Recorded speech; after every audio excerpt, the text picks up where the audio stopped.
हामी तथ्य र प्रमाणका आधारमा नै कूटनीतिक पहलका माध्यमबाट प्रधानमन्त्रीज्यूले भन्नुभएको टेबल टकबाट हामी सीमाका विषयहरू टुङ्गोमा पुर्याउँछौँ भन्ने प्रधानमन्त्रीज्यूले नै भन्नु नै भएको। त्यो अर्थमा हामी अहिले पनि यो नेसनल आर्काइभ राष्ट्रिय अभिलेखालयमा भएका डकुमेन्ट्सहरूको बारे पनि हामी अहिले अध्ययन गर्दैछौँ।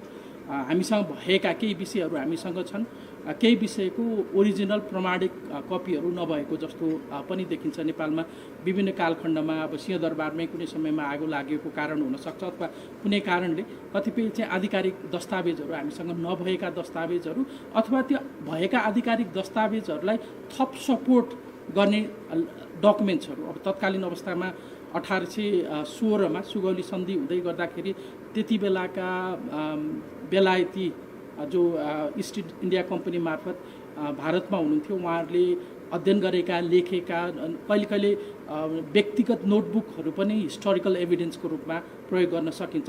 त्यस्ता विषयहरू हाम्रो बुझाइमा बेलायतका सङ्ग्रहालयहरूमा, लाइब्रेरीहरूमा, नेसनल आर्काइभ्सहरूमा छन्। त्यो विषयहरू हामी आवश्यकता परेको अवस्थामा स्वाभाविक रूपमा बेलायत सरकारसँग हाम्रो मित्रवत सम्बन्ध छ, त्यो एक्सेस अफ डकुमेन्ट्सको हिसाबले चाहिँ उहाँहरूसँग हामी छलफल र सहकार्य गर्न सक्छौँ। तेस्रो पक्षको मध्यस्थता हामीले खोजेको होइन। हामीले हाम्रा वार्ताहरू विभिन्न खाले सीमासँग सम्बन्धित डकुमेन्ट्सहरू, किनभने यो आजको विवाद होइन, सुगौली सन्धिबाट हाम्रा सीमाहरू निर्धारण भएका हुन् र तत्कालीन अवस्थामा रहेका तथ्य प्रमाण डकुमेन्टहरू हामीलाई आवश्यक पर्यो भने हामी त्यस्ता डकुमेन्ट्सहरू हामीलाई चाहिन सक्छ र त्यसको लागि हामीले त्यो संवाद सुरु गर्नुपर्छ भनेर प्रधानमन्त्रीले भन्नुभएको हो। त्यो कुरा हामीले पहिला पनि प्रस्ट्याइसकेको विषय हो र मैले आज भारतमा पनि यो विषयहरू पत्रकार साथीहरूले सोध्दै गर्दा त्यही ढङ्गले जवाफ दिएको छु। नियमित उच्चस्तरीय भ्रमण आदान प्रदानको निरन्तरताका रूपमा रहेको यस भ्रमणले नेपाल र भारत बीचको अनन्य र बहुआयामिक द्विपक्षीय सम्बन्धलाई थप सुदृढ बनाउन महत्त्वपूर्ण योगदान पुर्याएको मैले विश्वास लिएको छु। भ्रमणको क्रममा 6 जुन 2026मा नयाँ दिल्लीमा भारतका विदेश मन्त्री महामहिम डाक्टर एस जयशङ्करसँग औपचारिक भेटका साथै प्रतिनिधि मण्डल स्तरीय वार्ता सम्पन्न भयो। दुवै देशका प्रतिनिधि मण्डलबीच नेपाल भारत द्विपक्षीय सम्बन्धका सम्पूर्ण पक्षहरूमा व्यापक तथा उपलब्धिमूलक छलफल भयो। वार्तामा व्यापार तथा आर्थिक सहकार्य, कनेक्टिभिटी, ऊर्जा साझेदारी, जलस्रोत व्यवस्थापन र खेलकुद लगायत जनस्तरीय सम्बन्ध अभिवृद्धि जस्ता विषयहरूमा ठोस छलफल भयो। दुवै पक्षले द्विपक्षीय सम्बन्धलाई थप सुदृढ बनाउने प्रतिबद्धता व्यक्त गरेका छौँ। साथै विभिन्न क्षेत्रीय तथा अन्तर्राष्ट्रिय मुद्दाहरूमा समेत विचार आदान प्रदान गरियो। हामीले द्विपक्षीय परियोजना तथा सहकार्यका पहलहरूको प्रगतिको समीक्षा गर्नुका साथै तिनलाई थप प्रभावकारी बनाउने उपायहरूबारे महत्त्वपूर्ण छलफल गर्यौँ। बैठकका क्रममा 3वटा संयुक्त घोषणाहरू गर्यौँ। जुन 2030मा हस्ताक्षर गरिएको NCHL र NPCI बीचको समझदारी पत्र अन्तर्गत अन्तर्देशीय भुक्तानी P2P सञ्चालनको सहमति भएको छ। यसमार्फत नेपालबाट भारत र भारतबाट नेपालमा सहज ढङ्गले डिजिटल माध्यमबाट रेमिटेन्स आदान प्रदान गर्न सकिन्छ र अर्को चरणमा यसबाट हामीले मर्चेन्ट पेमेन्ट्सहरू पनि गर्न सकिन्छ। नेपालबाट भारतमा घुम्न जानुभएका अथवा औषधि उपचार जानुभएका व्यक्तिहरूले पनि डिजिटल पेमेन्टको माध्यमबाट QR प्रयोग गरेर नेपाली QR प्रयोग गरेर नै भुक्तानी गर्न सक्ने वातावरण बन्दैछ।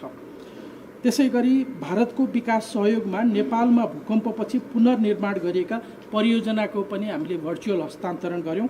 72वटा हेल्थ सेक्टर र 12वटा कल्चरल सेक्टरको पोस्ट अर्थक्वेक रिकन्स्ट्रक्सनको प्रोजेक्टहरू चाहिँ सम्पन्न भएर हस्तान्तरण भएको छ। त्यस्तै भोइस फर्स्ट भाषा अनुवाद प्लेटफर्मको राष्ट्रिय डिजिटल पूर्वाधारको सहनिर्माणको लागि काठमाडौँ विश्वविद्यालय school of engineering digital public infrastructure and artificial intelligence centre र डिजिटल इन्डियाको भाषिनी डिभिजनबीच समझदारी पत्रमा हस्ताक्षर भएको छ। त्यस समझदारी मार्फत त्यसले नेपाल र भारत बीच विशेष गरी यो नयाँ प्रविधि एआईमा भाषासँग सम्बन्धित विषयहरूको समझदारीको प्रक्रिया अगाडि बढेको छ। त्यसले हामीलाई पछि नेपाली भाषा र नेपालमा बोलिने अन्य भाषाहरूको लार्ज ल्याङ्ग्वेज मोडलिङसम्ममा सहकार्य गर्न सक्ने पछि बाटो खोलेको छ।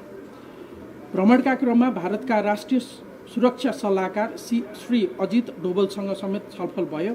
उक्त बैठकमा नेपाल र भारतका साझा सुरक्षा चासो, सीमा व्यवस्थापन तथा दुई देशबीचको रणनीतिक साझेदारीका विभिन्न पक्षहरूमा विचार आदान प्रदान भयो। त्यसै गरी इन्डिया फाउन्डेसनमा म गएकै दिन सम्बोधन गर्ने मैले मौका पाएँ।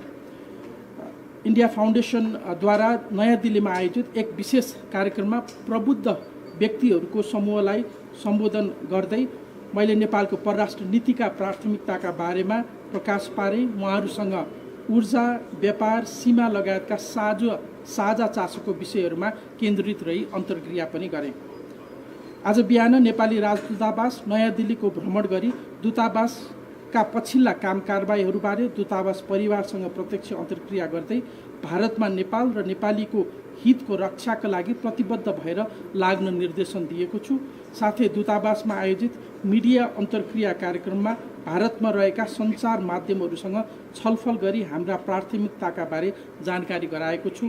यस भ्रमणका क्रममा भएका छलफल र उच्च स्तरीय भेटघाटहरूले नेपाल र भारतको कूटनीतिक र आर्थिक सहकार्यलाई नयाँ उचाइमा पुर्याउनेका साथै आगामी दिनमा आपसी हितका क्षेत्रहरूमा परिणाममुखी सहकार्य अघि बढाउने बलियो आधार तयार भएको मैले महसुस गरेको छु।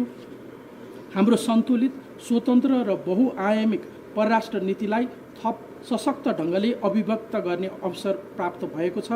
व्यापार तथा लगानी विस्तार गर्ने, ऊर्जा सहकार्य सुदृढ गर्ने, पर्यटन प्रवर्धन गर्ने तथा कनेक्टिभिटी र जनस्तरको सम्बन्ध अझ सशक्त बनाउने विषयहरूमा ठोस आधार तयार पारेको छ।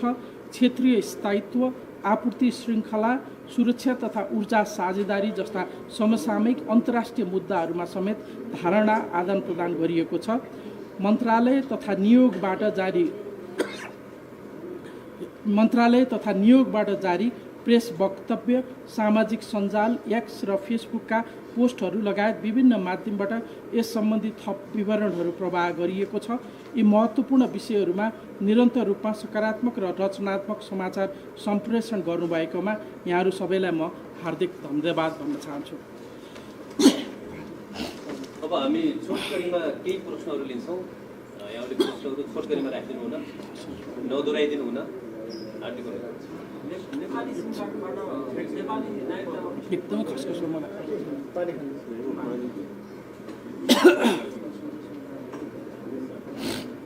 एकैछिन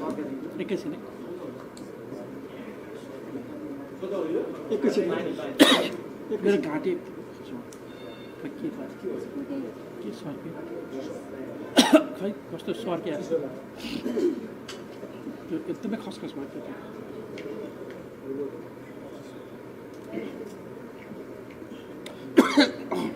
के भएको के भयो तपाईँले?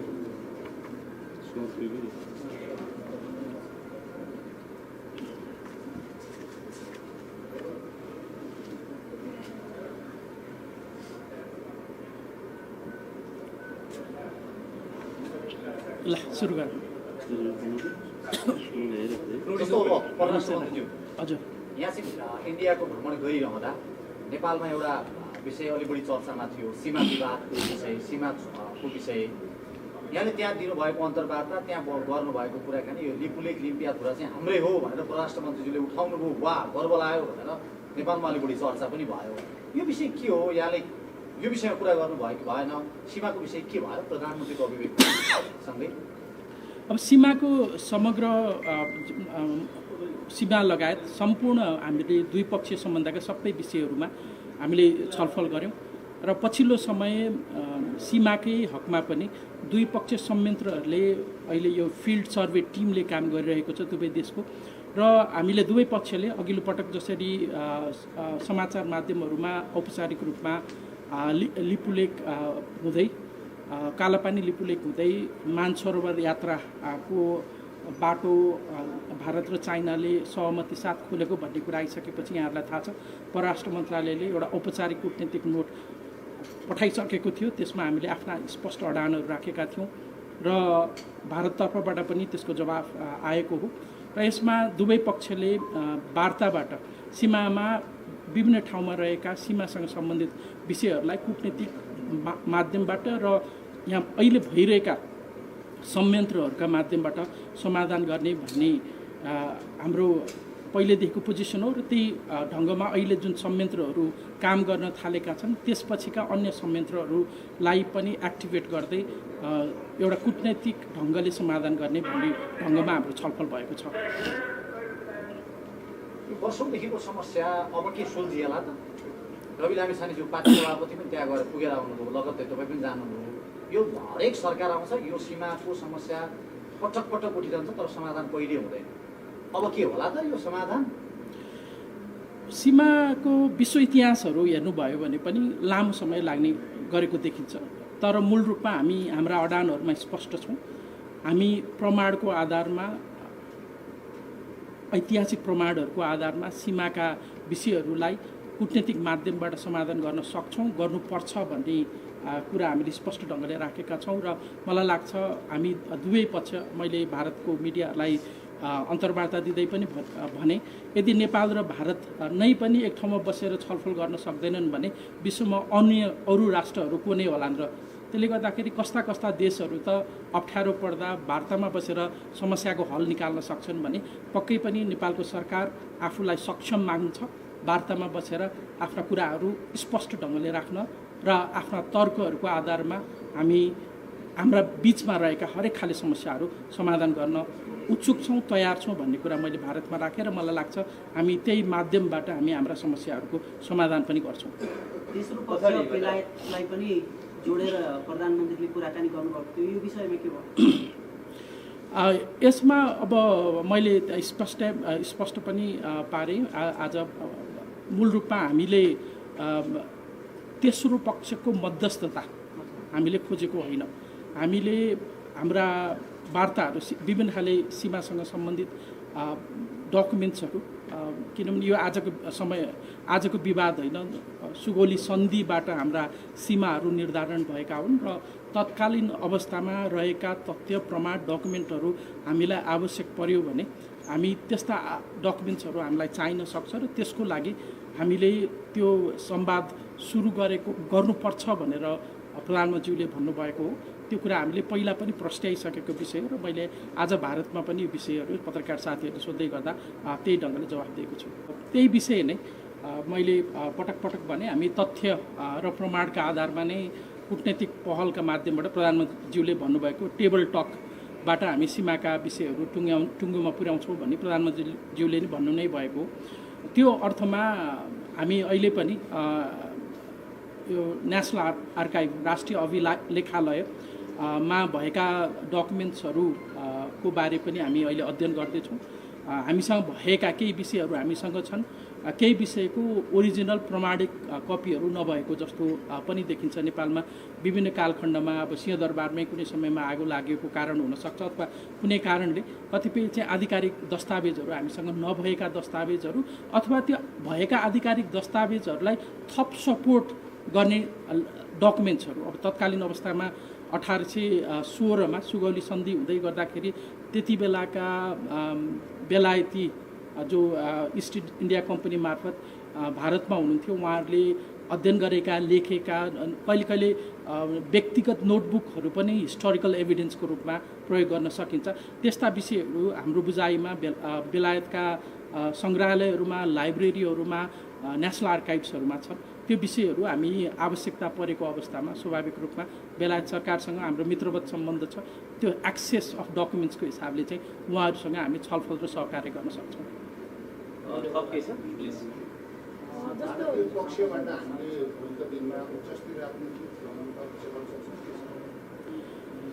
यो झन्डै दुई देशबीच औपचारिक उच्चस्तरीय भ्रमण नभएको झन्डै 2 वर्ष जति समय भएको थियो। मेरो यो भ्रमणबाट त्यो द्विपक्षीय उच्चस्तरीय भ्रमणको सुरुवात भएको छ र अबका केही महिनाहरूमा हामीले दुवै देशबाट यस्ता उच्च स्तरीय भ्रमणहरूको अपेक्षा राख्न सक्छौँ। मलाई लाग्छ दुवै देश यताबाट पनि र उता भारतबाट पनि एकदम उच्च स्तरीय भेटघाटहरू, संवादहरू र भ्रमणहरू हुनेछन्। गौतम बुद्ध अन्तर्राष्ट्रिय विमानस्थलको विषयमा चाहिँ के कस्तो संवादहरू भए? त्यसमा अब हाम्रो गौतम बुद्ध अन्तर्राष्ट्रिय विमानस्थलबाट चाहिँ उडानहरू हुन्छन् कि हुँदैन? अन्तर्राष्ट्रिय उडानहरू के छ, तपाईँले कसरी छलफल गर्नुभयो?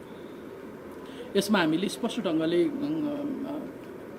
नेपाल भारत बिचको एयर राउट एन्ट्री पोइन्ट्सहरूको थप हामीले माग गरेका छौँ। अहिले हामीले प्राइमरीली नेपाल छिर्ने हवाई मार्गमा एउटा मात्रै प्राइमरी बिन्दु छ, सिमराको बिन्दु। हामीले केही थप एन्ट्री बिन्दुहरूको माग राखेका छौँ। साथसाथै पोखरा र भैरवा विमानस्थल सञ्चालनको लागि फेरि त्यो एयर राउट भयो भने बल्ल सञ्चालन, त्यसको चल्नको लागि पनि एउटा प्रारम्भिक हामीलाई चाहिने फाउन्डेसनल एलिमेन्ट चाहिँ एयर रुट हो। त्यसको लागि हामीले हाम्रो माग राखेका छौँ र त्यसलाई सकारात्मक रूपमा हेर्ने कुरा। र अब त्यहाँ यो हाम्रो नेपाल भारत बिच चाहिँ थुप्रै संयन्त्रहरू छन्, हाम्रो मन्त्रालयहरूसँग पछि नै संयन्त्रहरू छन्। अब नेक्स्ट स्टेप चाहिँ केही छोटो समयभित्र नै त्यो प्राविधिक समितिको बैठक नबसेको धेरै भएको छ। हाम्रो केन्द्र पर्यटन मन्त्रालयको प्रतिनिधि र उताको पनि यस्तै समकक्षीहरूको एउटा संयन्त्र छ। केही समयभित्र हामीले एउटा छोटो समयभित्र नै अब त्यो बैठक गर्ने भन्ने सहमति भएको छ। दसैँसम्ममा नेपालीहरू चाहिँ डाइरेक्ट गौतम बुद्ध अन्तर्राष्ट्रिय विमानस्थलमा ल्यान्ड गर्न सक्ने हवाई रुट खुल्छ। हामी अपेक्षा गर्दैछौँ। एउटा स्पेसिफिक टाइम लाइन यो दिन भनेर तोकिएको छैन, तर त्यसलाई सहजीकरण गर्ने गरेर जुन प्राविधिक समिति छ त्यसको बैठक चाहिँ अब बस्छ। मैले त्यहाँको विभिन्न खाले विशेष गरी प्रबुद्ध वर्ग र राजनीतिक नेतृत्वहरूसँग संवाद गर्दै गर्दाखेरि नयाँ सरकारप्रति एक किसिमको उत्साह, एउटा स्टेबल स्थिर सरकार नेपालले पाएको छ र त्यो स्थिर सरकार मार्फत नेपाल भारत बिचमा रहेका विभिन्न खाले सहयोगका परियोजना लगायत सबै विषयहरूमा अब ढुक्क भएर काम गर्न सकिन्छ। किनभने चाँडो चाँडो सरकार परिवर्तन हुँदै गर्दाखेरि सुरु गरेका कामहरू, परियोजनाहरू, संवादहरू टुङ्गोमा पुग्न अप्ठ्यारो रहने र अहिलेको स्थिर सरकारले चाहिँ त्यो एउटा कन्फिडेन्स दिएको जस्तो चाहिँ मैले पाएँ। दुई देशको पर्यटनको विषयमा पर्यटनसँग सम्बन्धित थुप्रै कनेक्टिभिटीका विषयहरूमा हामीले संवाद सुरु गऱ्यौँ। विशेष गरी अहिले यो जनकपुर र अयोध्यालाई जोड्ने विषयमा हामीले संवाद सुरु गरेका छौँ। त्यस्तै अब यो जुन एयर कनेक्टिभिटी अर्को पर्यटनलाई बढाउने अर्को माध्यम हो। बुद्धिस्ट सर्किटका विषयहरूमा पनि हामीले कुरा दुईटै देशलाई जोड्ने विषयमा र पर्यटनमा अत्यन्त धेरै सम्भावना रहेको दुवै पक्षको बुझाइ छ र भारतीय पक्षले पनि नेपालमा रहेको सम्भावनालाई हामीले नेपालले त्यसलाई त्यो पोटेन्सियल त छ तर त्यसलाई रियलाइज गर्न नसकेको, त्यसलाई रूपान्तरण गर्न नसकेको र त्यो सम्भावनाहरूमा काम गर्ने भन्ने राम्रो किसिमको अन्डरस्ट्यान्डिङ भएको छ। अब इपिजीको विषय प्रधानमन्त्री स्तरीय संयन्त्र हो। दुईटा प्रधानमन्त्रीले नै बुझ्नुपर्ने प्रतिवेदन हो। जति बेला दुवै देशका प्रधानमन्त्रीहरू तयार हुनुहुन्छ त्यति बेला त्यो प्रतिवेदन बुझ्ने काम हुन्छ भन्ने हामीले अपेक्षा गरेका छौँ। हाम्रो बुझाइ के हो भने नेपाल भारतको सम्बन्धको प्राथमिक विषय के हुने मैले त्यहाँ एक्नोलेज पनि गरेँ औपचारिक बैठकहरूमा, साथै पत्रकार सम्मेलनमा पनि। हामी बिच समस्याहरू छन्, समस्याहरूलाई हामी आफै बसेर समाधान गर्ने हो। त्यो समस्या समाधान गर्ने प्रक्रियामा हामी अगाडि बढ्नुपर्छ। तर त्यो भन्दैमा समस्या नै नेपाल भारत बिचको सम्पूर्ण सम्बन्ध नै समस्यामा अल्झिएको छ, त्यो नै प्राथमिक विषय हुनुपर्छ भन्ने दृष्टिकोणबाट जहाँ चाहिँ सहकार्यका सम्भावनाहरूका विषय, ऊर्जाका विषय, कनेक्टिभिटीका विषय, इन्फ्रास्ट्रक्चरका विषय, टुरिज्मका विषय, प्रविधिको विषयहरूमा हामीले प्राथमिकता दिँदै हामी बीच भएका समस्याहरू समाधान गर्नेतर्फ लम्क्यौँ भन्ने एउटा अवधारणाबाट हामीले त्यो भनिरहेको। दोस्रो, यसमा हामी जुन ढङ्गले हाम्रो राजनीतिक पार्टीको विकास र उदय भयो र जसरी हामीलाई नेपाली आम जनताले मत दिएर एउटा एकदमै स्टेबल र दह्रो सरकार बनाउनको लागि मत दिनुभएको छ, मलाई त्यो मतभित्र नेपालको आर्थिक रूपान्तरणको आकाङ्क्षा लुकेको छ भन्ने हाम्रो बुझाइ हो। त्यसले गर्दाखेरि नेपाल भारत अथवा अन्य देशहरूसँग हामीले सम्बन्ध विकास गर्दै गर्दाखेरि, सम्बन्धहरूलाई बढाउँदै गर्दाखेरि कुनै एउटा आइडियोलोजिकल स्पेक्ट्रममा भन्दा पनि नेपालको राष्ट्रिय हित र आर्थिक विकासलाई प्राथमिकतामा राख्नुपर्छ भन्ने दृष्टिकोणबाट पनि हामीले त्यो भनेको। र तेस्रो हामीले एकदमै क्लियर हामी के कुरामा छौँ भने अन्तर्राष्ट्रिय सम्बन्ध र भू राजनीतिक विषयहरू नेपालको डोमेस्टिक पोलिटिक्सको कन्जम्सनका विषयहरू हुनु हुँदैन। ती विषयहरू हामीले कूटनैतिक वार्ता मार्फत दुईटा देशबीच भएका अप्ठ्यारोहरूलाई, समस्याहरूलाई बसेर तथ्य र प्रमाणको आधारमा समाधान गर्नुपर्छ। तर त्यो आफैमा भोटको राजनीति नेपालमा हुनु हुँदैन भनेर यी खाले ब्यागेजहरू चाहिँ हामी बोक्दैनौँ। तर भएका समस्याहरूलाई प्रमाणको आधारमा, एकदम आफ्नो क्षमताका आधारमा, दस्तावेजहरूको आधारमा हामी समाधान गर्न तयार छौँ भन्ने मेसेज हामीले दिन खोजेको।